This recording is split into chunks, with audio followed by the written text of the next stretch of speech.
ఎక్కడ మహాభారతం విశదంగా ఉన్నటువంటి శ్రోతలందరికీ కూడా వివరింపబడుతుందో దేవతల యొక్క పరిపూర్ణమైనటువంటి అనుగ్రహానికి పాత్రమవడానికి అది కారణం. రెండు, ధర్మరాజు గారి గురించి వినడం చేత మనకి జీవితంలో ధర్మము యొక్క ప్రాధాన్యత బాగా తెలుస్తుంది. లోకంలో అధర్మం పెరిగిపోయినప్పుడు దాన్ని అణిచి ధర్మాన్ని స్థాపన చేయడం కోసం దేవతల యొక్క అంశలలో అనేక మంది వచ్చారు. అలా వచ్చినటువంటి వాళ్ళల్లో ప్రధానులు పాండవులు. మళ్ళీ అసలు ఎప్పుడెప్పుడు అధర్మము వృద్ధి చెందుతుందో అప్పుడప్పుడు అవతార స్వీకారం చేసి అధర్మాన్ని అణిచి ధర్మ సంస్థాపన చేయడం తమ ప్రధానమైన కర్తవ్యంగా స్వీకరించినటువంటి నరనారాయణులలో ఒకడైనటువంటి నారాయణుడు పరిపూర్ణావతారమైనటువంటి శ్రీకృష్ణ భగవానుడిగా వచ్చాడు. నరుడు అర్జునుడిగా వచ్చాడు. కానీ మహాభారతం చదువుకున్నప్పుడు ఫలశ్రుతి ఎలా చెప్పబడిందో అలా పాండవుల యొక్క చరిత్ర చదివినప్పుడు వచ్చేటటువంటి ఫలితములు చెప్పబడినప్పుడు యథార్థమునకు అర్జునుడి యొక్క చరిత్ర తెలుసుకున్నప్పుడు కలిగేటటువంటి ఫలితం కన్నా ధర్మరాజు గారి జీవితం గురించి తెలుసుకున్నప్పుడు కలిగేటటువంటి ఫలితమే అత్యంత ఉత్కృష్టమైనది అని మనకు అనిపిస్తుంది. ఎందుకని అంటే ధర్మో వివర్ధతే దుష్టిర కీర్తనేన పాపం ప్రణశ్యతి వృకోదర కీర్తనేన శత్రుర్వినశ్యతి ధనంజయ కీర్తనేన మాద్రీసుతో కథయతాం న భవంతి రోగాః అని చెప్పబడింది. అంటే ధర్మో వివర్ధతి యుధిష్ఠిర కీర్తనేన. ధర్మరాజు గారి గురించి ఎక్కడ చెప్పబడుతుందో అక్కడ ధర్మమునందు అనురక్తి పెరుగుతుంది, ధర్మం మీద నమ్మకం పెరుగుతుంది, ధర్మాచరణము మనం చెయ్యాలి అనేటటువంటి పూనిక ప్రజల యందు నిలబడుతుంది. అసలు నిజానికి దేశకాలములతో సంబంధం లేకుండా మనుష్యుడిగా పుట్టినటువంటి ఎవరైనా సరే అనురక్తి పెంచుకోవలసింది, ప్రయత్నపూర్వకంగా అనుష్ఠించవలసినది ధర్మం ఒక్కటే. ఆ ధర్మమే భవరోగమునకు ఔషధము. దాని చేతనే మనిషి తరిస్తాడు. ఆ ధర్మాచరణము వలననే లోకమునందు శాంతి నెలకొంటుంది. దీని వలన శాంతి ఏర్పడుతుంది అంటే ప్రజలందరూ ఎవరికి వారు ధర్మాన్ని పాటించడం ప్రారంభం చేశారనుకోండి, అప్పుడు ఎవరి వలన ఎవరికి ఆపద కలుగుతుంది, ఎవరి వలన ఎవరికి ఇబ్బంది కలుగుతుంది? కలగదు కనుక అందరూ సంతోషంగా ఉంటారు. లోకశాంతికి ప్రధానమైన ఉపాయం ఏది అంటే ధర్మం ఒక్కటే. అటువంటి ధర్మము వర్ధనము అంటే బాగా పెరగాలి అంటే ధర్మము పెరుగుట అన్న మాటకు అర్థం ధర్మాచరణము పెరుగుట. ధర్మాచరణం ఎప్పుడు జరుగుతుంది? ధర్మమునందు పూనిక కలిగితే. ధర్మాన్ని పట్టుకున్నవాడు ఎప్పటికైనా రక్షింపబడతాడు, ధర్మాన్ని పట్టుకున్నవాడు పాడబడమన్నది ఉండదు అన్న తిరుగులేని ధృతి, నిశ్చయాత్మకమైనటువంటి బుద్ధి కలిగితే లోకంలో అందరూ ధర్మాన్ని పాటిస్తారు, శ్రద్ధ చెడకుండా ఉంటుంది.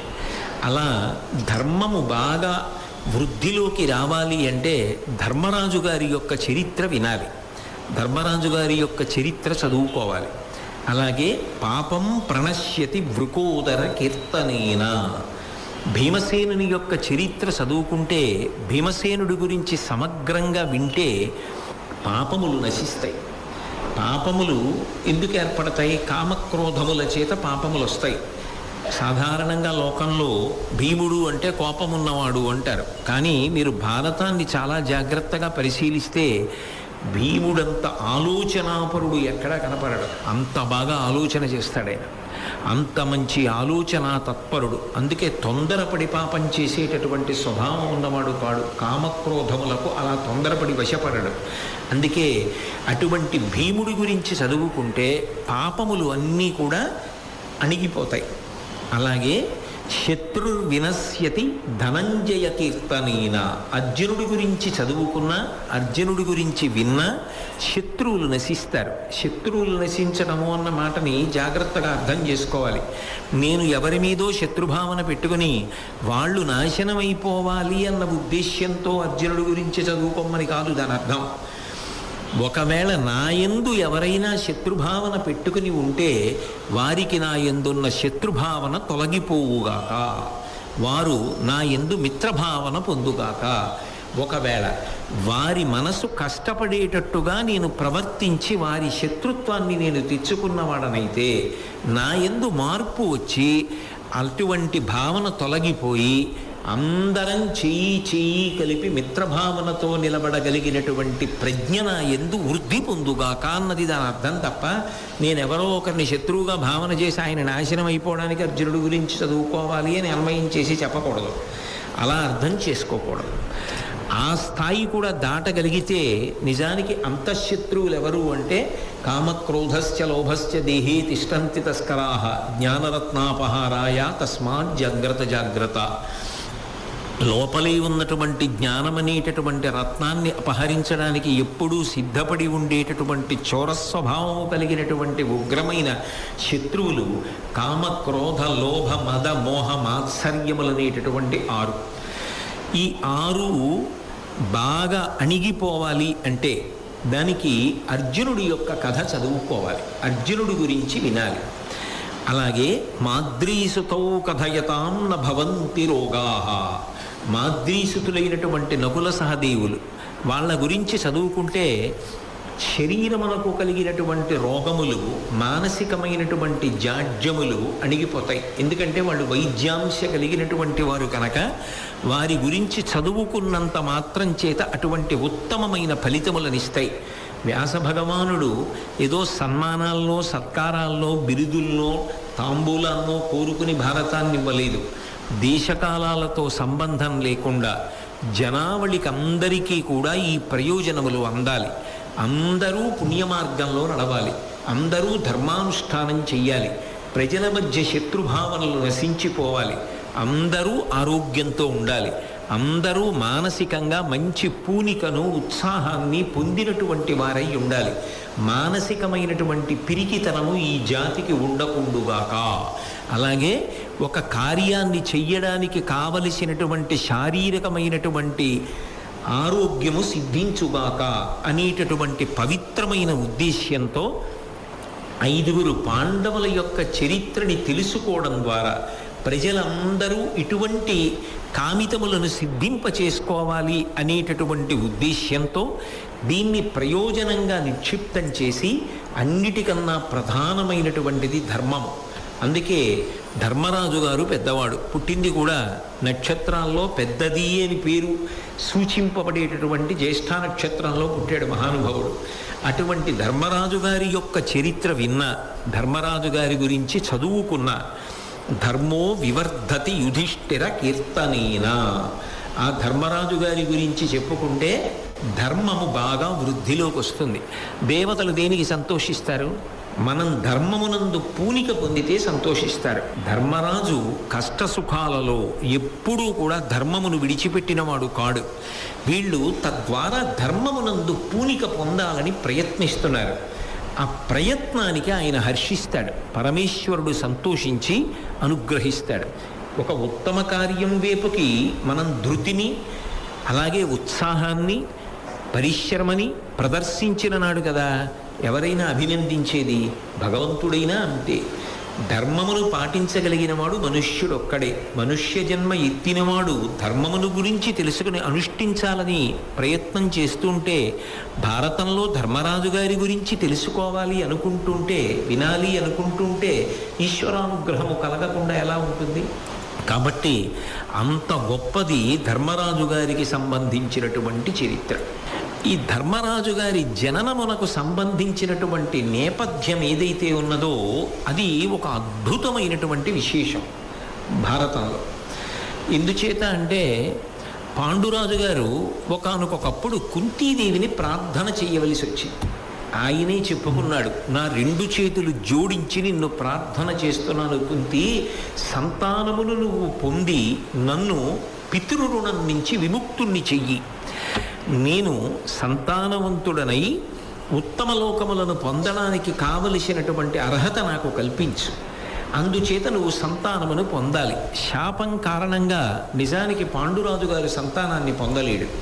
కానీ ఆ రోజులలో ఉన్నటువంటి ధర్మాన్ని దృష్టిలో పెట్టుకొని నియోగ పద్ధతిని నువ్వు ఈ సంతానమును పొందవచ్చు. అన్నప్పుడు కుంతీదేవి ఒకానొకప్పుడు తాను దుర్వాసో మహర్షికి చేసినటువంటి సేవ, కుంతిభోజిని ఇంట్లో తాను ఉండడం, దుర్వాసో మహర్షి అతిథిగా రావడం, ఆమె పరిచర్య చెయ్యడం, ఆ మహర్షి సంతోషించి ఆమెకు వరమివ్వడం, ఆ వరం కారణంగా దేవతల యొక్క అనుగ్రహ విశేషంతో నేను సంతానమును పొందగలను అని కుంతీదేవి పాండురాజు గారితో చెప్పింది.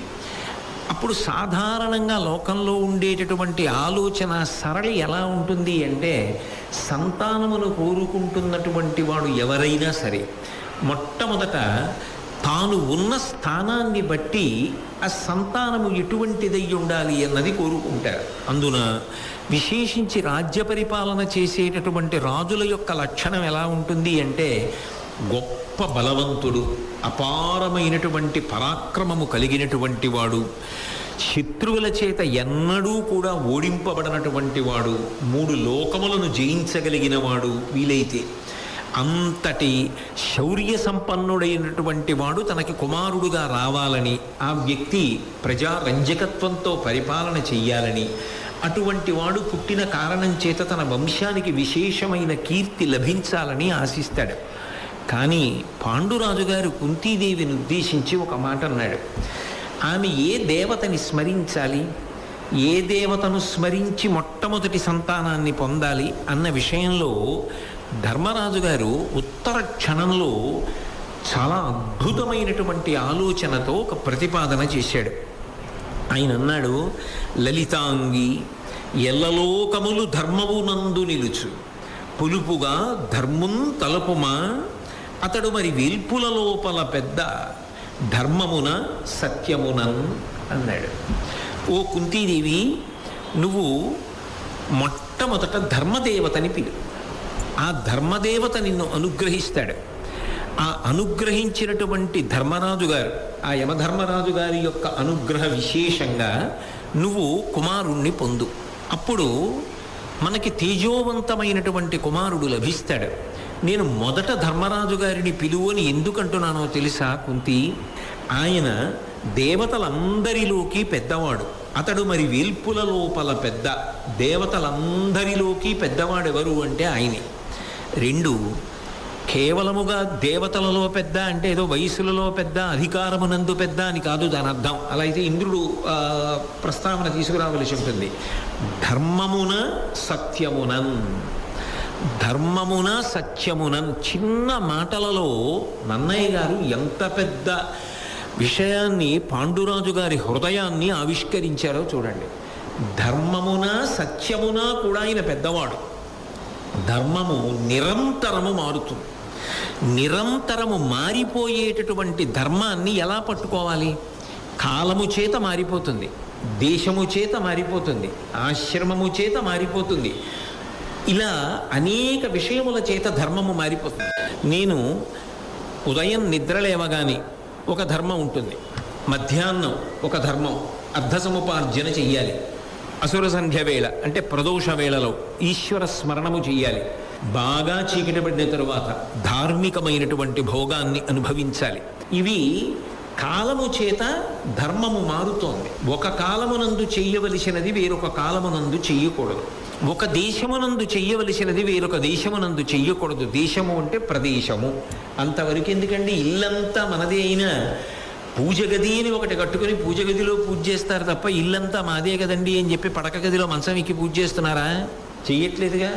నేను భగవంతుని స్మరణ చేస్తున్నానంటే అది వేరు విషయం, దాని గురించి నేను ప్రస్తావించట్లేదు. కానీ ఒక్కొక్క ప్రదేశమునందు ఒక్కొక్కటి చేస్తాం. ఒక దేవాలయ ప్రాంగణము, దానికి ఒక పవిత్రత ఉంది. అక్కడికి వచ్చి చేసే పనులు కొన్ని ఉంటాయి. ఏదో వస్తు సముదాయమును కొనుక్కునేటటువంటి ప్రదేశము, అక్కడ ఉండేటటువంటి నియమాలు అక్కడ ఉంటాయి. ఒక్కొక్క ప్రాంతమునందు ఒక్కొక్క నియమం ఉంటుంది. ఒక చోట చేసినది వేరొక చోట చెయ్యరు. ఎందుకని? ధర్మము దానిని బట్టి మారిపోతూ ఉంటుంది. ఒకడు ఇంట్లో ఉంటే చేసే అనుష్ఠానం ఒకలా ఉంటుంది, వేరొక ప్రాంతానికి వెడితే చేసేటటువంటి అనుష్ఠానము ఒకలా ఉంటుంది.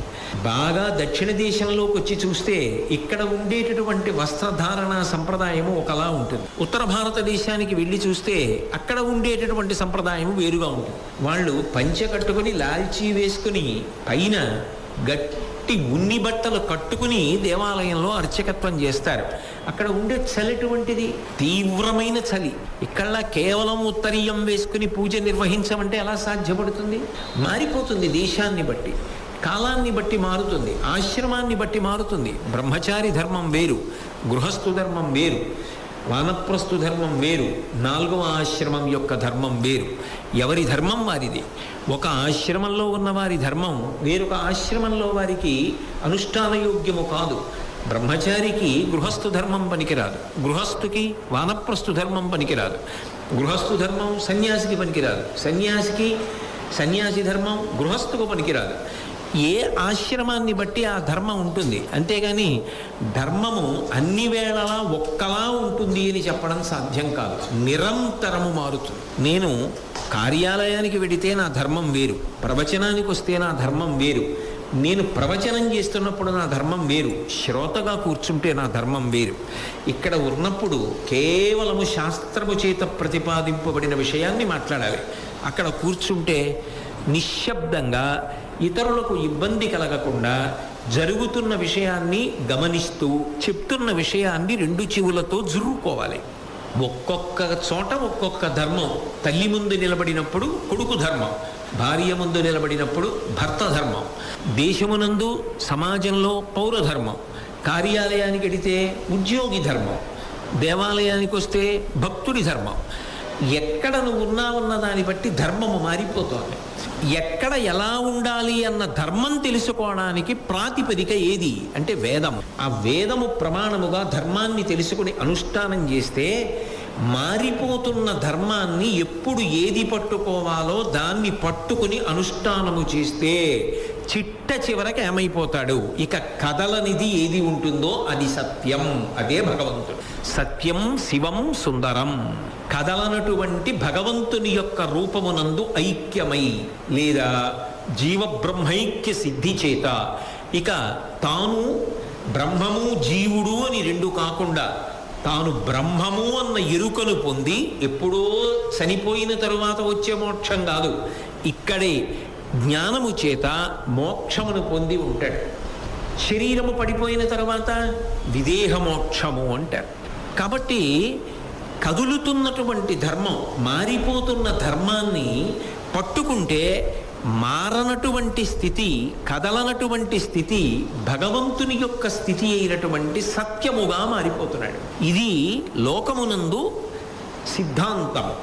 అటువంటి ధర్మమునందు కాని సత్యమునందు కాని పెద్దవాడెవరు? ఇది పాండురాజు గారు వేసిన ప్రశ్న. అది కుంతీదేవిని అడగట్లేదు, ఆయన ప్రతిపాదన చేస్తున్నాడు.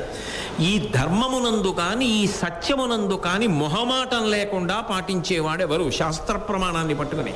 అంటే ఆయనకి ఇలా పట్టుకుంటే ఏమైనా అవుతుందా అన్న ఆలోచన ఏమి ఉండదు, అలాగే పట్టుకుంటాడు అంతే. ధర్మమునందు సత్యమునందు పెద్దవాడు యమధర్మరాజు గారు. కాబట్టి ఆ ధర్మరాజు గారిని పట్టుకో, ఆయనని అనుష్ఠించు, ఆయన యొక్క అనుగ్రహాన్ని పొందు. ఆయన యొక్క అనుగ్రహము చేత మనము పొందేటటువంటి సంతానము ఏది ఉంటుందో అది ఆయనను పోలుతుంది.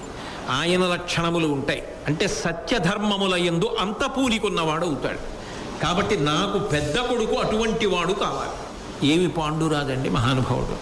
అయితే ఒక వ్యక్తి కాకతాళీయంగా ఈ మాట మాట్లాడగలడా అంటే తగినంత శాస్త్ర ప్రవేశము లేకుండా అటువంటి నడవడి లేనివాడు భార్యని నువ్వు నియోగి పద్ధతిలో ఇలా నియోగ పద్ధతి చేత సంతానమును కంటున్నప్పుడు ధర్మదేవత ద్వారా సంతానమును పొందు అని ఏదో అనుకోని రీతిలో, కాకతాళీయము అంటే ఏదో తాడి చెట్టు మీద కాకివాలినట్టు అంత తేలికగా అనగలనా?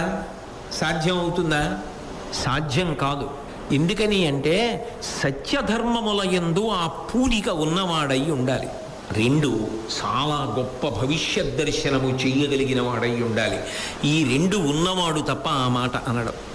వేరొకడైతే ఏం ఆలోచన చేస్తాడంటే, మా అన్నగారు ఉన్నాడు కదా ధృతరాష్ట్ర మహారాజు, ఆయన సంతానాన్ని పొందుతాడు కదా, నేను సంతానాన్ని పొందుతాను కదా, మా ఇద్దరి మధ్య ఉన్నటువంటి అనుబంధాలు ప్రేమలు రేపు జ్ఞాతుల మధ్య ఉండాలని లేదు కదా, బాగా పౌరుష పరాక్రమములున్నవాడైతే అవసరమైతే ఎంతటి వాడినైనా మట్టు పెట్టి సింహాసనాన్ని నిలబెట్టుకుంటాడు. ఎందుకంటే పాండురాజు గారు రాజరికంలో ఉన్నాడు.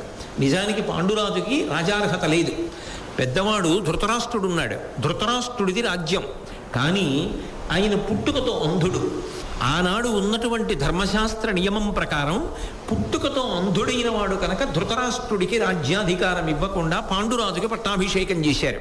కాబట్టి ఇప్పుడు పాండురాజు రాజరికంలో ఉన్నాడు. అది కొనసాగాలి అంటే తన కడుపున కొడుకు పుట్టాలి. తన కడుపున పుట్టినటువంటి కొడుకు రేపు ధృతరాష్ట్రుడి కడుపున పుట్టినటువంటి వాడు మా నాన్నగారు అంధుడు కనుక రాజ్యం చేయలేదు కానీ మేము అంధులం కాదు కదా అనకుండా ఉంటాడా అన్నాడు దుర్యోధనుడు భారతంలో. ఇప్పుడు ఎందుకు ఇవ్వాలి ఈ తరంలో నీకు రాజ్యం? నువ్వు పెద్దవాడివి అయితే మాత్రం నీకెందుకు ఇవ్వాలి? పెద్దవాడి పెద్ద కొడుకుని నేను. పెద్దవాడు ఒకప్పుడు అంధుడు అందుకని ఇవ్వలేదు, ఇప్పుడు నేను కాదు అందుకని నాకు రాజ్యాధికారం ఉంది అని వాడు పెంకితనానికి పోతే యుద్ధం జరుగుతుంది. జరిగితే వాణ్ణి మట్టు పెట్టగలిగిన వాడైతే తప్ప తన తర్వాత సింహాసనాన్ని అధిష్ఠించి కూర్చోలేడు, సాధ్యం కాదు. కాబట్టి పాండురాజు గారు అక్కడ వరకే ఆలోచన చెయ్యగలిగితే నిజానికి ఆయన ఏం కోరుండాలి? బలపరాక్రమము కలిగినటువంటి కుమారుడు నాకు కలగాలి అని కోరాలి. కానీ పాండురాజు గారు అలా కోరలేదు. సత్యమునందు ధర్మమునందు పెద్దవాడైనటువంటి యమధర్మరాజు గారి యొక్క అనుగ్రహ విశేషంగా అటువంటి లక్షణములను సంతరించుకోగలిగినటువంటి వైభవమున్న కుమారుడు పొందేటట్టుగా చూడు అన్నాడు. ఏమిటా మాట అంటే, ఈ మాట అనగలిగాడు అంటే ఈ పద్యం వెనక పాండురాజు గారి వ్యక్తిత్వము తొణికిసలాడుతుంది. అసలు దాన్ని స్పృశించకుండా ధర్మరాజు గారి యొక్క జననమును చెప్పడం సాధ్యం కాదు. పాండురాజు అపేక్షించకుండా కోరుకోకుండా రాజార్హత పొందడానికి అవకాశము లేనివాడు, రాజు కావడానికి అవకాశము లేనివాడు రాజయ్యాడు. రాజైనటువంటి వాడు ఎటూ ధృతరాష్ట్రుడు గుడ్డివాడు కదా, కళ్ళు లేవు కదా. కాబట్టి ఎంత దూరంగా ఉంచితే అంత మంచిది. ఎందుకంటే ఒక వరలో 2 కత్తులు ఇమ్మడవు, ఎప్పటికైనా ప్రమాదం అన్న భావన పొందాలి. కానీ పాండురాజు అటువంటి వాడు కాదు. మీరు భారతంలో పాండురాజు గారి జీవిత చరిత్ర పరిశీలిస్తే ఆయన పాండురోగం ఉన్నవాడు కాడైన. ఆయన తెల్లటి వర్ణంతో ఉంటాడు, బాగా విషదమైనటువంటి తెలుపు. అంత తెలుపు వర్ణంతో ఉంటాడు కాబట్టి పాండురాజు. తామర రేకుల వంటి కన్నులున్నవాడు, గొప్ప సౌందర్యమూర్తి. ఎంతటి అందగాడు అంటే ఒక్కటే ఉదాహరణ. ఆ రోజులలో కుంతీదేవి అంటే సామాన్యమైనటువంటి స్త్రీ కాదు, వ్యాస భగవానుడంతటి వాడి చేత పొగడబడిన తల్లి. అటువంటి కుంతీదేవి యొక్క స్వయంవరంలో పాండురాజు గారిని చూడగానే ఆమె ఈయనే నాకు భర్త కావాలి అని సంకల్పించి వచ్చి ఆయన మెడలో వరమాల వేసింది అంటే ఆయన ఎంతటి సౌందర్యమూర్తియో అర్థమవుతుంది. అంతటి సౌందర్యమూర్తి, అంతటి పరాక్రమోపేతుడు. అఖండ భారతాన్నంతటినీ కూడా యుద్ధాలు చేసి తన యొక్క పరిపాలనలోకి తెచ్చుకున్నవాడు. ఇంతమందిని సామంతుల్ని చేసుకున్నాడు. ఆయన సంపాదించినటువంటి ఐశ్వర్యం అసలు లెక్క పెట్టడానికి వీల్లేదు, అంత ఐశ్వర్యాన్ని సముపార్జించాడు. కానీ విచిత్రం ఏమిటంటే ఆయన రాజ్య పరిపాలనలో ఏనాడు ఏ ఒక్క విషయం గారు ధృతరాష్ట్రుడికి తెలియకుండా చేసినవాడు కాడు. నిజానికి అలా చెప్పాలన్న నియమం లేదు. ధృతరాష్ట్రుడే చెప్పుకున్నాడు, నా తమ్ముడు పరమధర్మాత్ముడురా, వాడిప్పుడు ధర్మాన్ని విడిచిపెట్టినవాడు కాడు, ఏది చేసినా నాకు చెప్పి చేశాడు అని చెప్పుకున్నాడు. అన్నీ ధృతరాష్ట్రుడికి చెప్పేవాడు.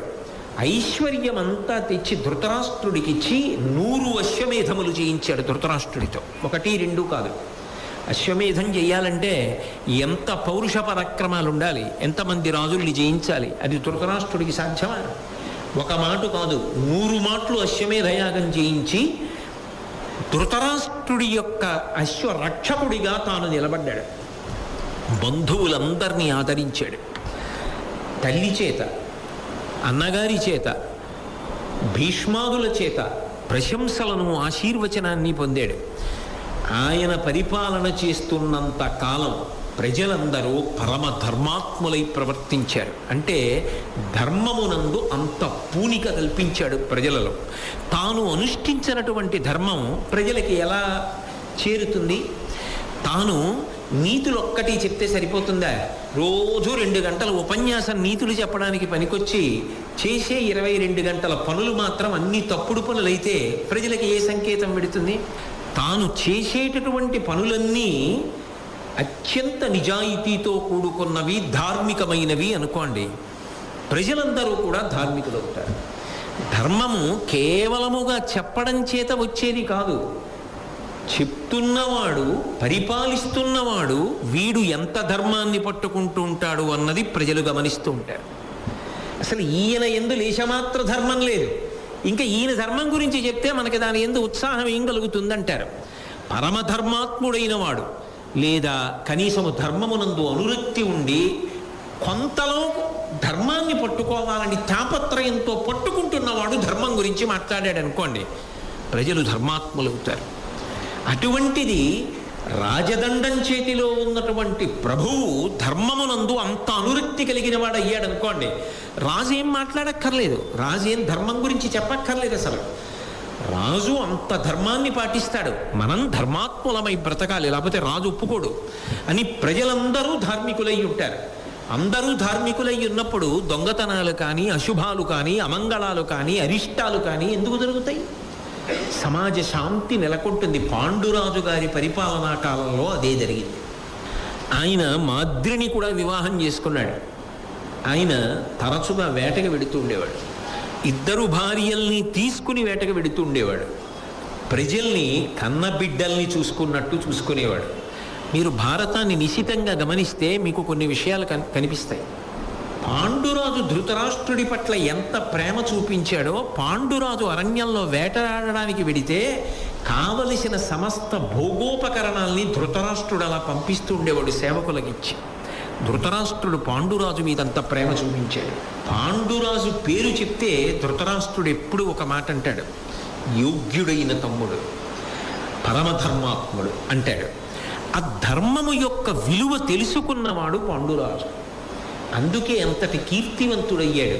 కానీ ఆయన జీవితంలో అనుకోకుండా జరిగిన పొరపాటు ఒక్కటే, వ్యగ్రత వలన జరిగిపోయింది. ఒకనాడు వేటకి వెళ్ళినప్పుడు జంతువులు కనపడలేదన్న వ్యగ్రతతో మిథున సౌఖ్యాన్ని అనుభవిస్తున్నటువంటి మృగముల యొక్క జంట మీద వేసినటువంటి బాణ ప్రయోగమునందు కిందముడనేటటువంటి ముని మరణించి ఆయన మృగవేషంలో భార్యా సంగమంలో ఉన్నాడు. ఆయన మరణిస్తూ తెలిసి వేసినా తెలియక వేసినా నువ్వు ధర్మాన్ని తప్పావు. అది మృగమే కావచ్చు, సంభోగ సుఖం అనుభవిస్తున్నప్పుడు అది ఏ ప్రాణికైనా ఒకటే. అప్పుడు బాణం వెయ్యకూడదు. నువ్వు ధర్మాత్ముడవు, నీకు తెలియదనుకోవడానికి వీల్లేదు, తెలిసి చేసావు ఈ తప్పు, నేను ప్రాణములు విడిచిపెడుతున్నాను. నీకు కూడా ఇదే శాపం. నువ్వు కూడా నీ ప్రియకాంత యందు అంటే భార్యతో సంగమిస్తే ప్రాణములను పోగొట్టు ఉంటావు. ఇది ధర్మరాజు గారి జీవితంలో సంతానం కలిగిన తరువాత అయితే ఏమై ఉండేదో తెలియదు. ఎందుకంటే త్యాగాయ సంభృతార్థానం సత్యాయ మితభాషిణాం యశసే విజిగీషూణాం ప్రజాయి గృహమైధినాం అంటారు కాళిదాసు రఘువంశంలో. కేవలము సంతానమును పొందడానికే రఘుమహారాజు గారు భార్యలతో కలిసి గృహస్థాశ్రమంలో ఉన్నాడు అన్నారు. సంతానమును పొంది ఉంటే ఏమో పాండురాజు పరిస్థితి ఎలా ఉండేదో. కానీ అప్పటికి పాండురాజుకి సంతానం లేదు కాబట్టి లోపల ఒక పెద్ద సంఘర్షణ ఉంటుంది. అది తప్పదు. అరే, నేను ఇంత గొప్పగా రాజ్యం చేశా, అటువంటి ధర్మాత్ముడిని సింహాసనం మీద కూర్చోబెట్టట్లా. కాబట్టి ప్రజలు ఏమైపోతారు? ప్రజల గురించి ఆలోచించినప్పుడు తన కడుపున పుట్టిన బిడ్డల గురించి ఆలోచించినట్లు ఆలోచించిన వాడెవరో వాడు ప్రభువు. ప్రజల గురించి ఆలోచన చేయవలసి వస్తే బిడ్డల గురించి ఆలోచిస్తే తండ్రి ఎలా ఆలోచిస్తాడో అలాగే ఆలోచించాలి ప్రభువు అన్నది నియమం. మహాభారతంలోనే అనేక చోట్ల ప్రభుధర్మాలు కనబడతాయి.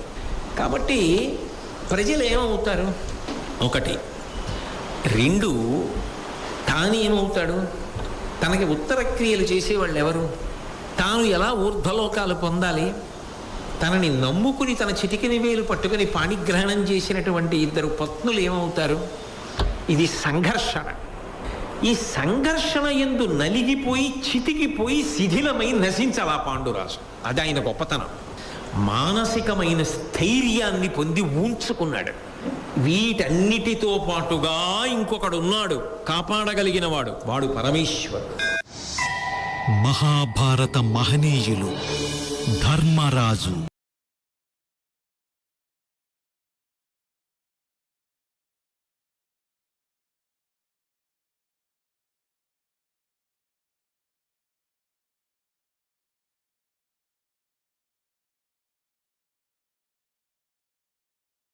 ఆ భగవంతుడు చూపించే మార్గాలు వేరుగా ఉంటాయి.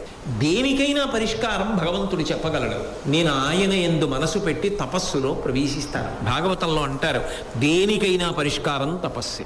శృణ్వం తపః, తదేక దృష్టితో వినడం తపస్సు, తదేక దృష్టితో చెప్పడం తపస్సు, తదేక దృష్టితో పూజ చేయడం తపస్సు, తదేక దృష్టితో సేవ చేయడం తపస్సు, తదేక దృష్టితో చదువుకోవడం తపస్సు.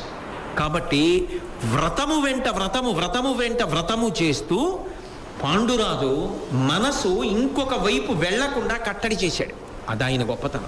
వదిలిపెట్టాడు అనుకోండి మనసుని, నేనేం అనుభవిస్తున్నాను, వీళ్ళే సుఖం అనుభవిస్తున్నారు, ఓ పిల్ల పాప లేరే, ఇంకెక్కడ ఇలా ఉండిపోతాం, నేను రానని ధృతరాష్ట్రుడికి కబురు చేసేశాడు. నేను ఇంకా వానప్రస్థుగా ఉంటానన్నాడు. శతశృంగ పర్వతం మీద ఉండిపోయాడు. ఎవరు? అంతఃపుర సుఖాలు అనుభవిస్తూ అంత రాజ్యపాలన చేయవలసినటువంటి ధార్మిక ప్రభువు, అంతటి శౌర్య సంపన్నుడు, విధి వక్రించి అంత కష్టానికి లోనై విచలితుడు కాకుండా, నేల పడిపోకుండా అంత ఉత్సాహాన్ని భగవంతుని ఎందుకు తిప్పేశాడు. అది భారతం అందించే సందేశం. జీవితంలో ఎక్కడో ఒక చిన్న సమస్య ఏర్పడితే నేలపడిపోవద్దు. జీవితమే నేలపడిపోయింది పాండురాజుకి. బెంగపెట్టుకోవాలా, తపస్సు వైపుకి తిప్పాడు. ఆక్రోశించాలి పత్నులిద్దరు, వాళ్ళిద్దరూ బెంగపెట్టుకోవాలా. మా ఆయన నడిచిన మార్గంలో నడుస్తామని ఇద్దరు నడిచారు. కానీ తపస్సు చేసి భగవంతుని యందు మనసు పెట్టుకున్నా, ఎంత తపస్సు చేస్తున్నా, ఆ తపస్సుకి ఎవరు లక్ష్యమో ఆ పరమేశ్వరుడు పాండురాజు గారిని ఉద్ధరించాలిగా. ఉద్ధరించాలి అంటే పాండురాజు గారు ఐక్యమైపోయాడంటే, పాండురాజు కీర్తి శాశ్వతము కావాలి లోకంలో. అంటే పాండు పేరు మీద సంతానము కలిగి వాళ్ళ యొక్క కీర్తి ప్రతిష్టల వలన పాండురాజు కీర్తి శాశ్వతమై నిలబడిపోవాలి. ఆ పాండురాజు కోరుకున్నాడని రాజసూయం చెయ్యగలిగినటువంటి కొడుకు పుట్టాలి. హరిశ్చంద్రుడు స్వర్గలోకంలో ఉన్నాడు ఇంద్రుడి దగ్గర. మీ నాన్న మాత్రం అలా లేడాయా, రాజసూయం చేస్తే మీ నాన్న కూడా పొద్దుతాడంటే రాజసూయం చేశాడు ధర్మరాజు గారు. చెయ్యడానికి కావలసిన పరిస్థితిని కల్పించారు మిగిలిన నలుగురు తమ్ముళ్ళు. అటువంటి బిడ్డలు పుట్టిన నాడు, ధర్మ సంస్థాపన చేసిన నాడు, ఆనాడు పాండురాజు గారి యొక్క కీర్తి శాశ్వతంగా నిలబడిపోతుంది. యుగాలతో సంబంధం లేకుండా ద్వాపర యుగంలో జరిగిన కథ కలియుగంలో కూడా చెప్పుకోవలసిందే భారతంగా. అంత కీర్తిని పాండురాజు పొందాలి అంటే అటువంటి సంతానము పాండురాజుకి కలగాలి. ఇప్పుడు పాండురాజు సంతానం గురించి ఆలోచించడం ఎందుకని అంటే, సంతానమును పొందడానికి కావలసినటువంటి ప్రాథమికమైనటువంటి సౌకర్యము ఆయనకు లేదు. మునిశాపము వలన ఆయన భార్యా సంగమమును నిర్వర్తించాడు. దాని వలన ఆయనకి సంతానము కలగదు. స్త్రీ పురుష సంయోగం లేకుండా సంతానం ఎలా కలుగుతుంది? అది ప్రకృతి ధర్మం. కాబట్టి పొందలేడు. కానీ భగవంతుడు జోక్యం చేసుకోవాలి. ఇది భారతీయ ధర్మం. పరిష్కారము నీ మేధస్సుకి దొరకదేమో, కానీ నువ్వు పూనికతో భగవంతుణ్ణి పట్టుకున్నప్పుడు పరిష్కారము దొరకదిప్పుడని నువ్వు అందరూ ఎలుగెత్తి చాటిన సమస్యకు పరిష్కారమును పరమేశ్వరుడు చూపిస్తాడు. అందుకే అనుకోకుండా ఒక అమావాస్య నాడు మూలందరూ బ్రహ్మలోకానికి వెళ్ళిపోతూ కనబడ్డారు. ఎక్కడికి వెడుతున్నారన్నాడు. ఇవాళ పర్వం, మేమందరం బ్రహ్మగారి సభకి వెడుతున్నాం, నేను వస్తాను అని కుంతి మాద్రిని తీసుకుని నడుస్తున్నాడు. వాళ్ళు అన్నారు ఆగి వెనక్కి తిరిగి, మేము వెడతాం, నువ్వు రాలేవు అంటే. కఠినంగా మాట్లాడడం ఇష్టం లేక మృదువుగా చెప్పారు ముందు. వాళ్ళు సుకుమారమైన శరీరములు కలిగిన వారు.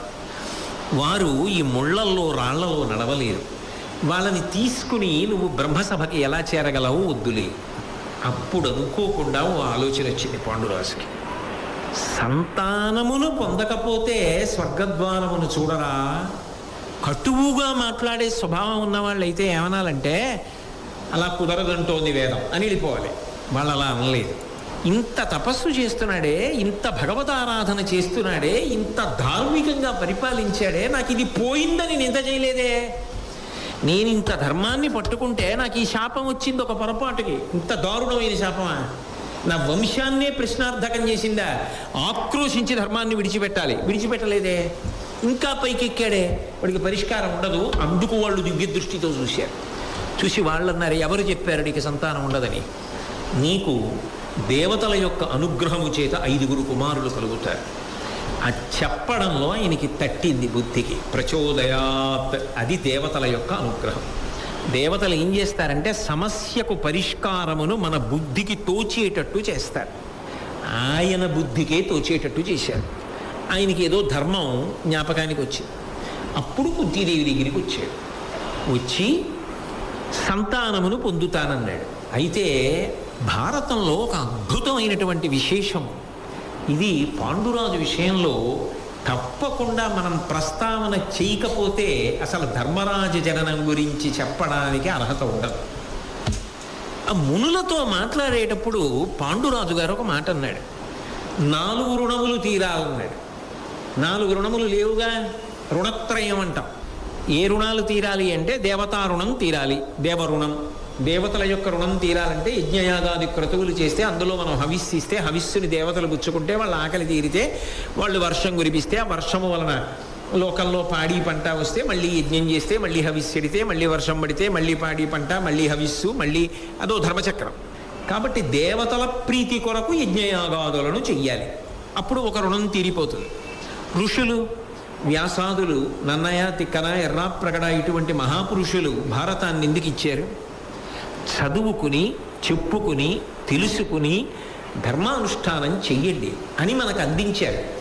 వేదం చదువుకోలేకపోతే బెంగపెట్టుకోక్కర్లేదు. పంచమ వేదం భారతం, దాన్ని చదువుకోవాలి. రామాయణాదులను చదువుకోవాలి. చదువుకుంటే ఋషి రుణం తీరుతుంది. 3వది పితృరుణం. తండ్రి తనకి శరీరాన్ని ఇచ్చాడు, తాను కూడా వివాహం చేసుకుని ధర్మపత్ని యందు సంతానమును పొందితే పితృరుణం తీరిపోతుంది. ఇవి రుణత్రయం అంటారు. పాండురాజు గారు 4వ రుణం చెప్పాడు మునులతో. ఆయన అన్నాడు మనుష్య రుణం కూడా తీర్చుకున్నారన్నాడు. అదేమిటి? అది పాండురాజు గారి యొక్క శీల వైభవం. మనుష్య రుణము అన్న మాటకు అర్థం ఏమిటో తెలుసా? ఒకడు చాలా కష్టంలో ఉన్నాడు, విని వెళ్ళిపోవడానికి, తెలుసుకుని వెళ్ళిపోవడానికి మనుష్యుడై ఉండక్కర్లేదు. అక్కడ ఒక కుక్క లేవలేక ఒళ్ళు పుళ్ళు పట్టి బాధపడుతోంది అనుకోండి, ఇంకో కుక్క వచ్చి వాసన చూసి అలా ఒక్క క్షణం నిలబడి వెళ్ళిపోతుంది. అంతేగాని పాపం అది ఇంకో కుక్కను ఎలా ఉద్ధరిస్తుంది? ఏం చేయగలదు? అది ఏం చెయ్యదు. కానీ మనుష్యుడు అందుకొరకు రాలేదు ఆ శరీరంతో. దయాగుణమనేటటువంటి గుణము లేని మనుష్య జన్మ యొక్క ప్రయోజనము లేనే లేదు. సాటి జీవులు, మనుష్యులే కానక్కర్లేదు, ప్రపంచమునందు సాటి జీవి బాధలో ఉంటే నేనేమైనా చెయ్యగలనా అన్న ఆలోచన నీకు లేకపోతే అప్పుడు ఏమిటి ప్రయోజనం? ఆ దయాగుణము వాటి యందు ఉండాలని నియమం లేదు. ఒకవేళ అలా దయాగుణం చూపించింది అనుకోండి, అదో వార్త, అది ఆశ్చర్యపోతాం. ఒక దూడబుట్టగానే ఓ ఆవు మరణించింది అనుకోండి, ఆ దూడకి ఇంకో ఆవు పాలిచ్చింది అనుకోండి, చాలా గొప్పగా చెప్పుకుంటాం. ఏమండి, ఈ దూడ చిన్నతనంలో ఆవు చనిపోయింది, ఈ దూడకి ఈ ఆవు పాలిచ్చి పెంచిందండి అని చెప్పుకుంటాం. ఎందుకని అంటే అలా దయాగుణంతో తన దూడ కాని దూడకి పాలివ్వాలని నియమమేం లేదు, కానీ ఇచ్చింది. అప్పుడు దాన్ని దినపత్రికల్లో కూడా ఆ ప్రత్యేకంగా బొమ్మ వేసి కింద వార్త వ్రాస్తే చదివి గబగబా భార్యకి చెప్పి ఎంతో ఆశ్చర్యపోతాడు. కానీ ఆ దయాగుణము మనిషికి ఉండి తీరాలి. దయాగుణము స్థానములో క్రౌర్యం ఏర్పడితే అర్థం లేదా జన్మకి. నేను దయాగుణముతో నా దేశమునందున్నటువంటి ప్రజలకు కష్టము కలిగితే ఉత్తర క్షణమునందు ఆదుకున్నాను, అందుకని నాకు మనుష్య రుణం తీరింది అన్నాడు పాండురాజు. ఆ ఒక్క మాట చాలదా? ఆ ఒక్క ధైర్యం పాండురాజు ఎంత గొప్పవాడో చెప్తుంది. ఇన్ని గుణములు ఉన్నవాడు ఇలా కాకపోతే ఇంకోలా ఎందుకు ఆలోచిస్తాడు అంటే, ఎంత గొప్ప ఆలోచన ఉన్నవాడు కాకపోతే కుంతీదేవిని ఈ మాట అని ఉండాలి. ధర్మమునందు, సత్యమునందు పెద్దవాడైన వేలుపెవరున్నారో ఆయనని ప్రార్థన చేసి మొదటి కొడుకుని కను. ఏ రెండో కొడుకుగా కంటే వచ్చే నష్టం ఏంటి? పెద్దవాడు మంచి బలపరాక్రమాలు ఉన్నవాడయి రెండో కొడుకు వచ్చాడు అనుకోండి ధర్మం ఉన్నవాడు, ఏమవుతుంది అంటే ఒక్కటి జ్ఞాపకం పెట్టుకోండి. నిత్యమా జీవితము నీటిపై బుగ్గ, పాండురాజు గారు మరణించడానికి భార్యా సంగమం కారణమని శాపం. అంతకన్నా ముందు పాండురాజు గారు ఏ కారణం చేతనైనా వెళ్ళిపోతే తర్వాత రెండో కొడుకు పుడతాడని నమ్మకం ఏమిటి? ఈయన చెప్పకుండా కుంతి సంతానాన్ని కనడానికి వీల్లేదు, ధర్మం. కాబట్టి తాను చెప్తేనే కనాలి. తాను చెప్తే కంటుంది అంటే తాను ముందు ధర్మాన్ని పొందాలి. ఎందుకని? తాను ఉన్నాడు అనుకోండి, వెనక పరాక్రమోపేతులు పుట్టారు. ఆయన ఎందుకు ముందు ధర్మసుతుడు కావాలి అని అడిగాడు అంటే ఒకటే కారణం, ధర్మము ముందు ఉండి వెనక ఎంత బలం ఉండనివ్వండి శ్రీరామ రక్ష. ఏమవుతుంది అంటే ఇవాళ తానున్నాడు, రేపు ఉండవచ్చు, ఉండకపోవచ్చు. ఎందుకంటే తాను కోరి కోరి వివాహం చేసుకున్న ఇద్దరు అపారమైనటువంటి అందగత్తెలు. ఏమో ఏది ఏమని కామాతురాణం న భయం నలజ్జ. ఏనాడైనా తొందరపడ్డాడనుకోండి ఉత్తర క్షణం శరీరం పడిపోతుంది. అప్పుడు ఆ బిడ్డలకు ఎవరు తండ్రి? ఎవరు పెద్ద కొడుకో వాడు తండ్రి, అన్నగారు తండ్రి. అప్పుడు ఆ పిల్లలందరూ ఎవరి మాట వినాలి? పెద్దన్నగారి మాట వినాలి. పెద్దన్నగారు శౌర్యమున్నవాడే కానీ ధర్మమునందు అనురక్తి లేనివాడు అనుకోండి, వీళ్ళని ఎలా నడిపిస్తాడు? వెనక ధర్మం ఉన్నా పెద్దవాడికి ధర్మానికి దెబ్బలాట వస్తుంది. రామాయణంలో రావణుడు విభీషణుడు అవుతారు, అప్పుడు పెద్దవాడు బతకడం. పైగా ఆ చరిత్ర కళంకమవుతుంది. రామలక్ష్మణ భరత శత్రుఘ్నులు నలుగురు మిగిలారు, పైన రాముడు ఉన్నాడు. కుంభకర్ణ విభీషణులలో రావణ విభీషణులు లేరు, కుంభకర్ణుడు ఒకడే ఉన్నాడు. ఎందుకని? పైన ధర్మం లేదు, కింద ధర్మం ఉంది. ఆ ధర్మం ఒకటే మిగిలింది, పైన ఇద్దరు వెళ్ళిపోయారు. రాముడు ధర్మాత్ముడు, వెనక వాళ్ళు ధర్మాత్ములయ్యారు, నలుగురు మిగిలారు. పెద్దవాడు ధర్మరాజు కావాలి, వెనక వాళ్ళు ఎంత బలపరాక్రమోపేతులైనా తండ్రి లేనినాడు పెద్దన్నగారు తండ్రితో సమానం కాబట్టి ఆయనకి వశవర్తులయ్యారనుకోండి, ధర్మము చేత కట్టబడిన ఏ బలమైన శాశ్వతమైన కీర్తికి కారణమవుతుంది. ధర్మము చేత కట్టబడని ఎంత బలపరాక్రమములు అపకీర్తి హేతువులే. రావణుడు పరాక్రమం లేనివాడా? కుంభకర్ణుడు బలపరాక్రమాలు లేనివాడా? దుర్యోధనుడు బలపరాక్రమాలు లేనివాడా? దుశ్శాసనుడు మరీ అంత బలహీనుడా? మరి ఎందుకు వీళ్ళందరూ అపకీర్తి పొందారు? బలమిత ఉన్న ధర్మము యొక్క స్పర్శ లేదు, ధర్మము చేత కట్టబడలేదు. ధర్మము చేత కట్టబడని బలపరాక్రమములు కానీ, పాండిత్యము కానీ, ఎంత గొప్ప విభూతి కానివ్వండి, ఎంత గొప్ప కళ కానివ్వండి, అది లోకమునందు వృద్ధిలోకి రాదు. అది వృద్ధిలోకి రావాలన్నా, రక్షింపబడాలన్నా ఒక్కటే మార్గం, అది ధర్మము చేత కాపాడబడుతూ ఉండాలి. ముందు ధర్మము ఉండి వెనకాతల నడిపిస్తూ ఉండాలి. అందుకే ధర్మము యొక్క అనుగ్రహంగా, ధర్మరాజు గారి యొక్క అనుగ్రహము చేత మొదటి సంతానాన్ని పొందు. దాని వలన నా పేరు శాశ్వతంగా చిరస్థాయిగా ఉండాలి. పాండురాజు పేరెత్తినా, పాండవుల పేరెత్తినా, ధర్మరాజు పుడుతున్నాడన్నా వర్షం పడాలి. అంటే నా పేరు ఎలా నిలబడిపోతుంది?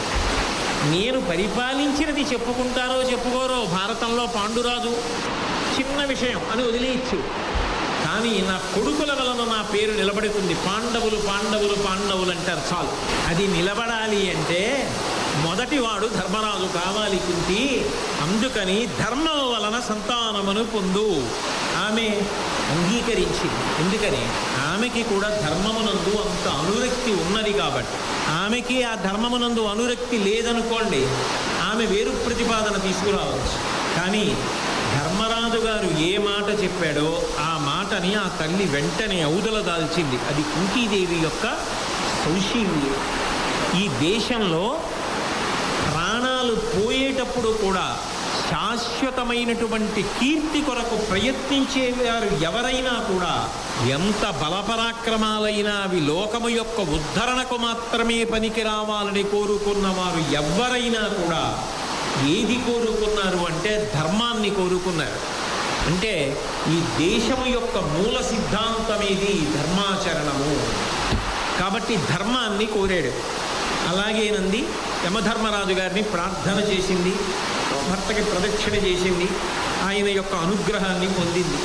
ఆ ఆయన అంటే ధర్మరాజు గారి యొక్క యమధర్మరాజు గారి యొక్క అనుగ్రహ విశేషం చేత శాస్త్రమజైత్ర తేజమున సర్వదిశల్ వెలుగంగా ఐంద్ర నక్షత్రయుతుండుగా శశి ప్రకాశజయోన్నతమైన అష్టమిన్ మిత్ర ముఖగ్రహ ప్రతతి మేలుగా అభిజితోదయంబునన్ పుత్రుడు ధర్మోనంశమున పుట్టే అతి స్థిర ధర్మమూర్తి అయి ఆ కుంతీదేవి కోరుకున్న కోరిక వలన పాండురాజు గారి కోరుకున్నటువంటి కోరిక వలన సమస్తమైనటువంటి శత్రువులను గెలవగలిగినటువంటి వాడు. అంటే ఆయన పేరు చెప్తే శత్రువులకు కూడా మనసులో ఆయన అన్నాడంటే అనుమానపడక్కర్లేదంటాడు. దుర్యోధనుడు కూడా అన్నాడు అన్నమాట. అజ్ఞాతవాసం పూర్తయిందా అంటే ధర్మరాజు గారు చెప్తే మనం అనుమానపడక్కర్లేదన్నాడు. అంటే నిజంగా ఎటువంటి మహానుభావుడు, ఎంతటి అజాత శత్రువు. ఆయన యందు శత్రుభావన పెట్టుకున్నారేమో, ఆయనకి శత్రువులు ఎవ్వరు లేరు. ఆయనకి సమస్త ప్రాణుల యందు మిత్రభావన.